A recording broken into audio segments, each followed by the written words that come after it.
Salut, c'est Joshua, joshuamatei.fr. Dans cette vidéo, on va regarder comment créer et installer son pixel Facebook. On va aussi voir comment vérifier qu'il est correctement installé et comment tester, comment créer et comment tester des événements. Dans un premier temps, voyons un petit peu ce que c'est que le pixel Facebook. Le pixel Facebook, c'est un morceau de code JavaScript qu'on va venir coller dans le header du code HTML de notre site web. Donc, si on veut simplifier l'image, il s'agit d'un mouchard sous la forme de code, un mouchard qu'on va coller sur notre site. Et lorsque quelqu'un arrive sur le site, ce mouchard va se coller dans le navigateur de cette personne. Ce que ça va nous permettre de faire, c'est de mesurer certains événements bien spécifiques, certaines actions qui ont une importance pour nous et qui sont entreprises par les internautes et les utilisateurs de notre site web. Donc on va pouvoir dans un premier temps mesurer. On va aussi être en mesure d'optimiser les campagnes publicitaires que l'on va diffuser en indiquant certains événements comme étant l'objectif de notre campagne. Par exemple, si vous avez un événement lead ou un événement prospect qui se déclenche quand la personne arrive sur la page de remerciement qui suit tout de suite le formulaire d'inscription sur votre site web, cet événement-là va pouvoir être fixé comme objectif de campagne si votre objectif à la suite de cette campagne est de générer des leads.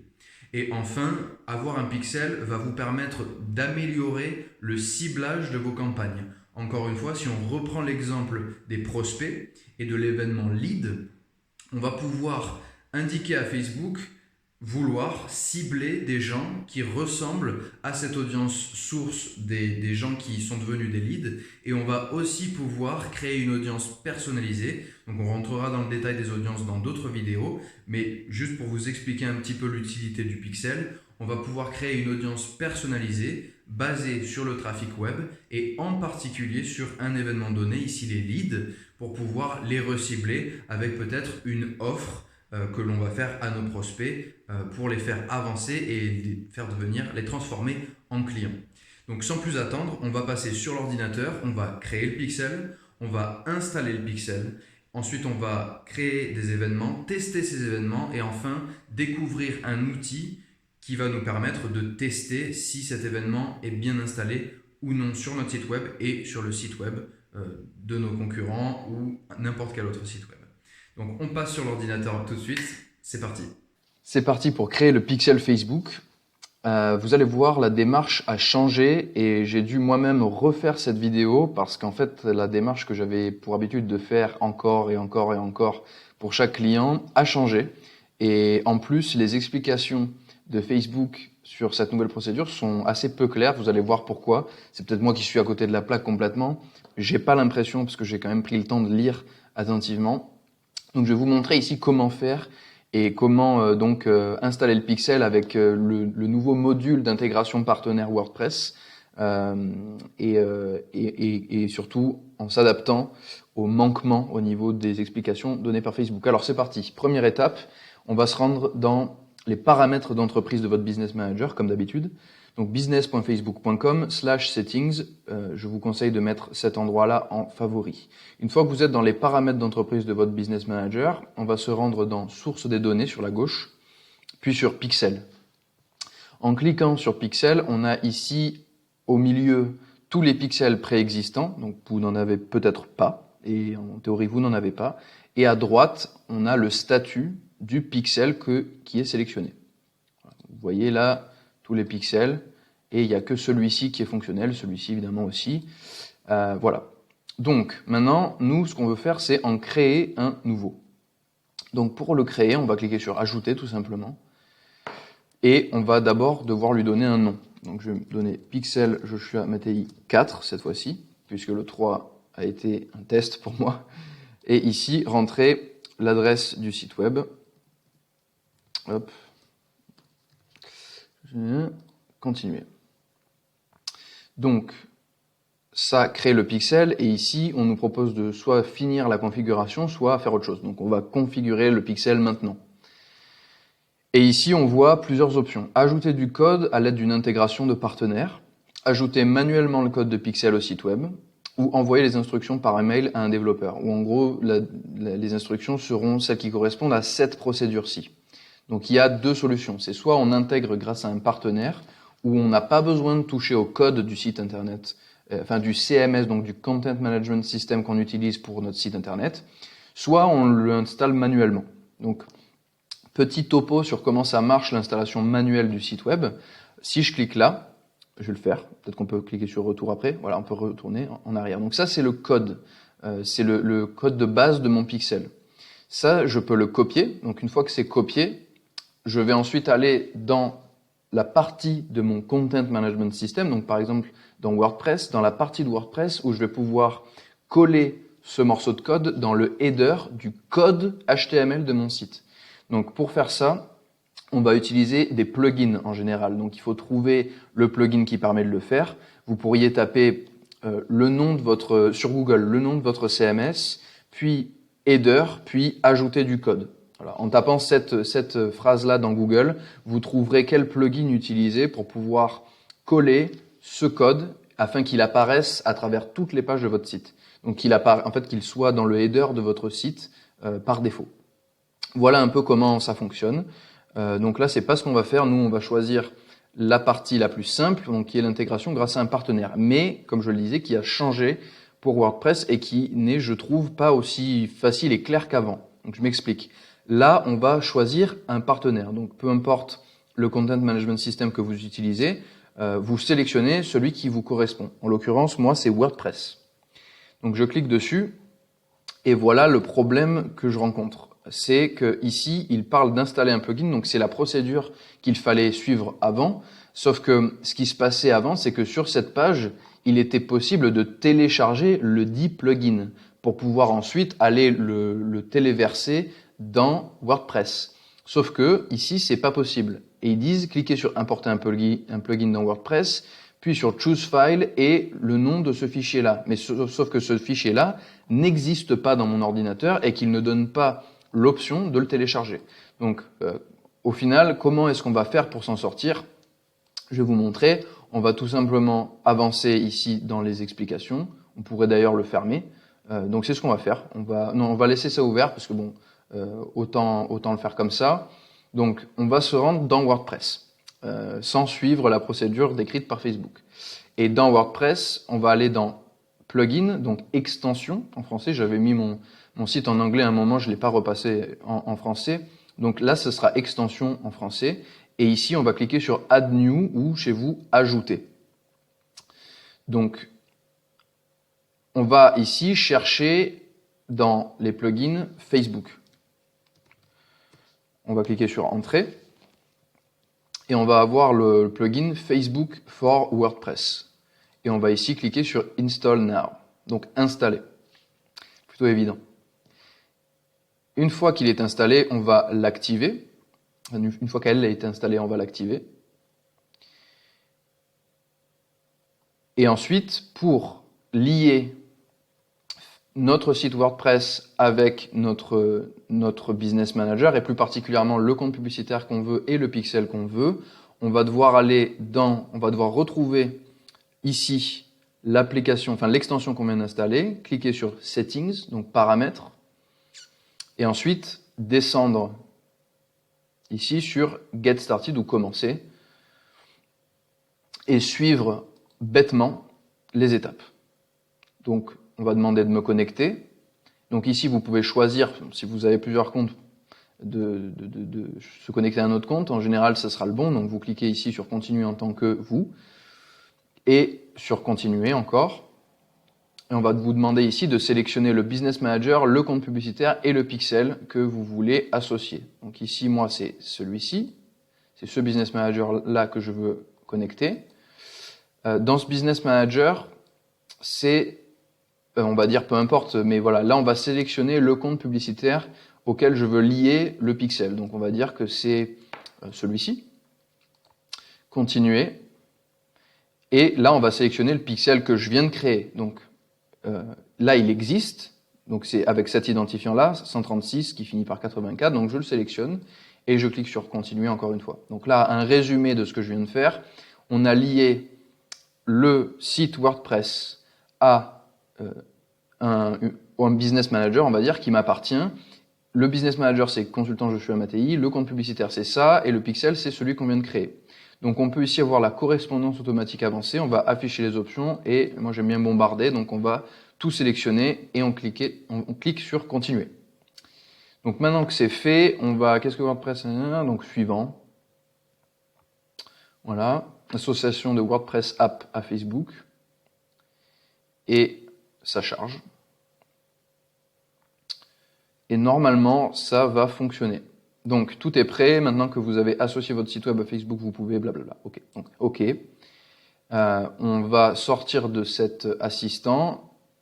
Et là, ça va se mettre à jour. Je ne crois pas qu'il y ait beaucoup de détails qui soient donnés. Donc, voilà, là, on va donner l'autorisation à ce qu'il y ait une communication entre le site et Facebook. Donc, hop, confirm.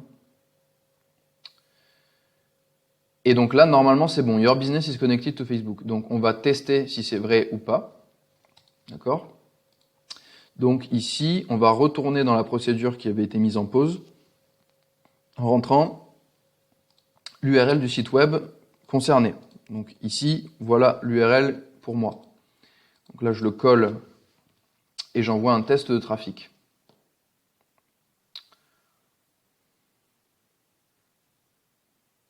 Hop. Donc là, il y a un bon signe à l'écran, c'est que mon application, enfin mon extension Chrome Facebook Pixel Helper détecte un pixel qui a le même identifiant, on se rappelle, que le pixel qu'on vient de créer et surtout le même nom. Voilà, c'est là que quelqu'un peut voir le nom de votre pixel, c'est s'il a cette extension en fait sur son navigateur. Donc en théorie ça fonctionne et ici en revenant sur la procédure, on voit qu'effectivement le pixel est bien actif et qu'il fonctionne correctement. On peut ensuite cliquer sur suivant et ajouter des événements. Alors ça, bon, on va le faire dans cette vidéo, j'en ferai peut-être une autre pour rentrer plus dans le détail sur cette question, mais on va voir sobrement comment ajouter des événements manuellement. Donc, là, je vais re-rentrer l'URL au cas où, bon, je l'avais sûrement déjà copié dans le presse-papier, mais voilà. Donc là, on va avoir un assistant qui devrait s'ouvrir sur la gauche, outils de configuration d'événements Facebook. Donc, pour configurer, donc là, les événements, il n'y en a aucun qui est configuré pour ce pixel. Donc, événements sur cette page particulièrement, on voit qu'il y a deux options pour créer des événements. C'est soit on suit un bouton, soit on suit une URL. Donc, par exemple, je peux dire suivre un bouton, cliquer sur le bouton de mon choix, donc là, par exemple, lancez-vous, et sélectionner un événement que j'associe avec l'action qui est de cliquer sur le bouton. Là, je ne vais pas mettre prospect, je mettrai prospect sur autre chose. On va dire plutôt contact, par exemple, et confirmer. D'accord? Donc, je vais pouvoir ensuite suivre un autre bouton, par exemple ici, découvrir le blog, et l'associer à un autre événement standard. Et là, qu'est-ce qu'on pourrait choisir? On pourrait choisir...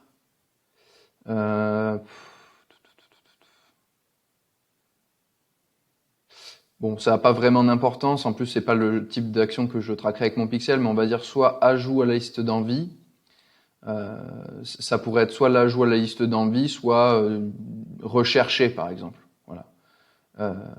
Il n'y a pas vraiment d'éléments qui correspondent particulièrement à ce bouton. Donc, c'est à vous de voir ce que vous voulez ajouter, si vous voulez ajouter quelque chose. Là, c'est juste pour vous donner des exemples.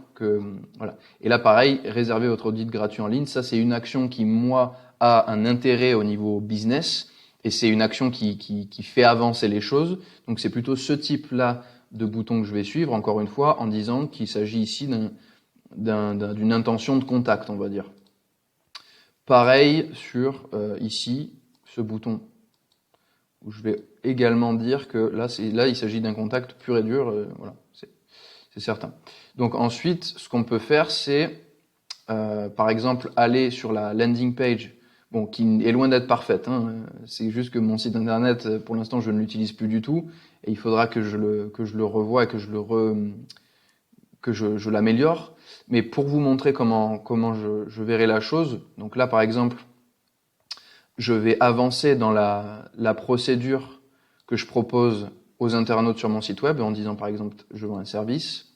Les outils marketing que j'utilise, donc on va dire que j'utilise Google Ads, Bla, parce que Bla est souvent un obstacle rencontré par les entreprises. Hop, voilà, voici les problèmes et les endroits les zones d'amélioration.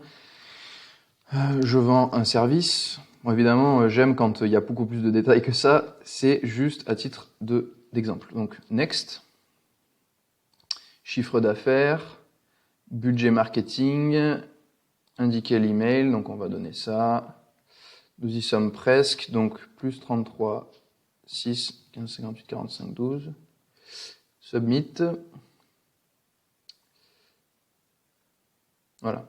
Donc, là, ce qui se passe, c'est que quand quelqu'un a terminé cette procédure qui, moi, m'intéresse le plus, elle arrive sur cette page. Ça veut dire que c'est cette page qui constitue pour moi un événement notable. Donc ici, je vais suivre une URL cette fois-ci.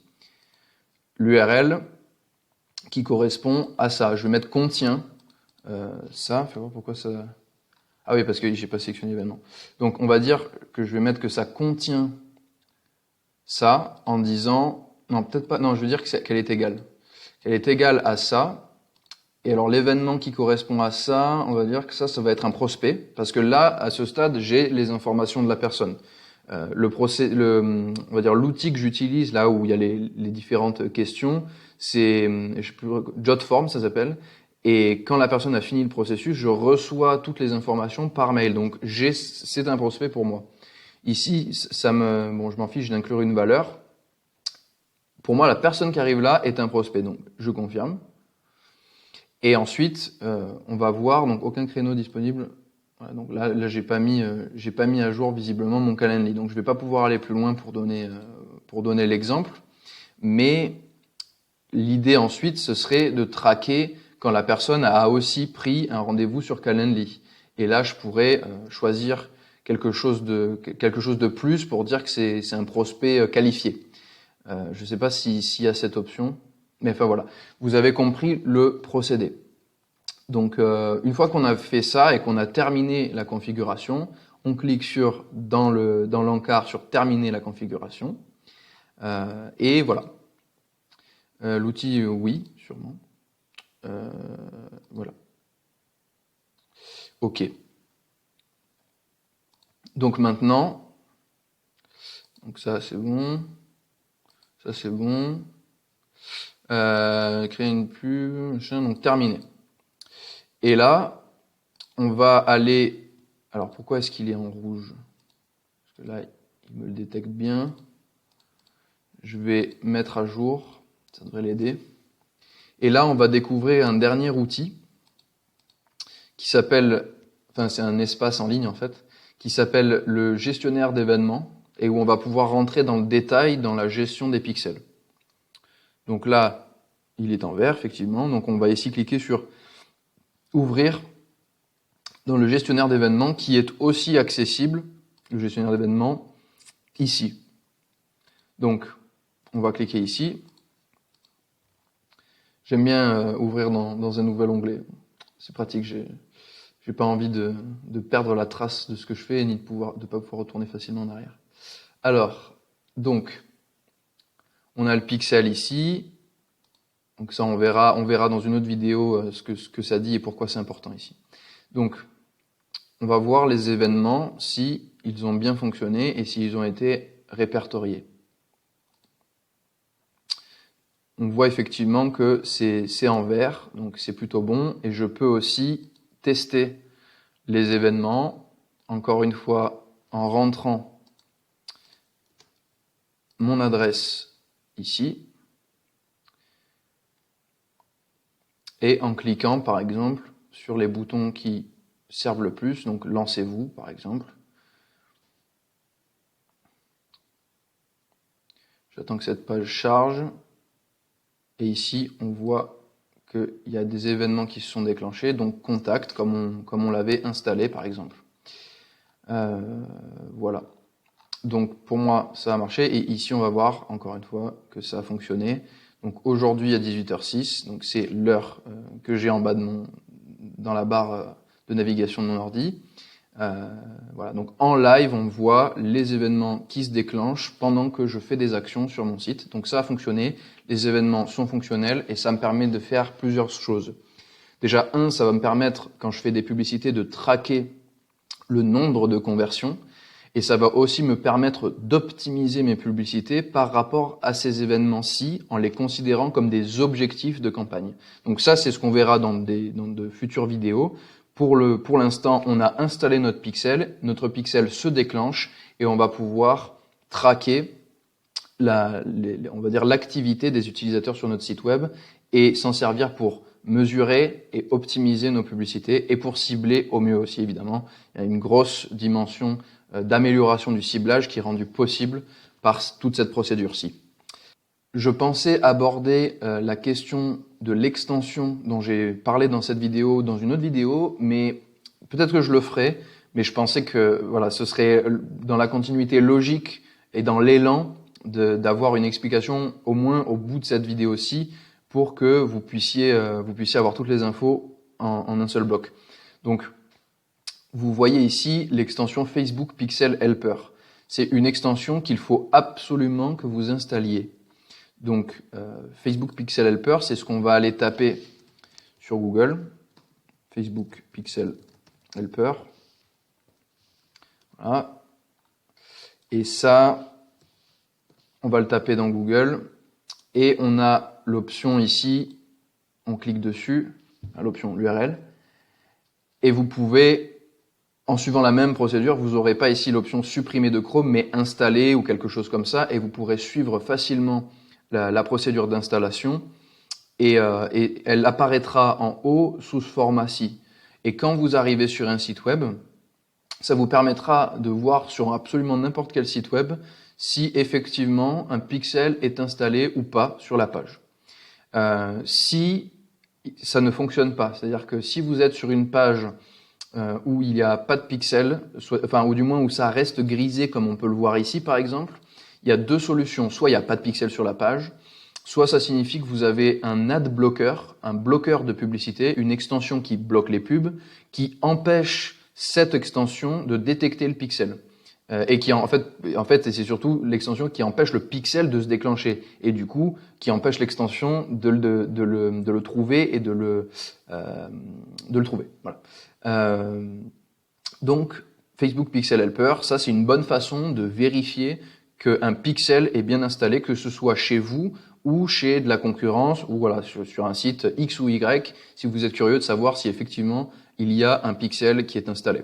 Donc en plus de cette technique-là, il y a l'autre technique qui est celle qu'on a vue tout à l'heure, celle du test des événements, qui consiste à prendre l'URL de votre site internet, à vous rendre dans le gestionnaire des événements sur le bon pixel et on va pouvoir tester les événements. Donc on retourne sur événements de test. Donc là, je vais faire effacer l'activité par exemple.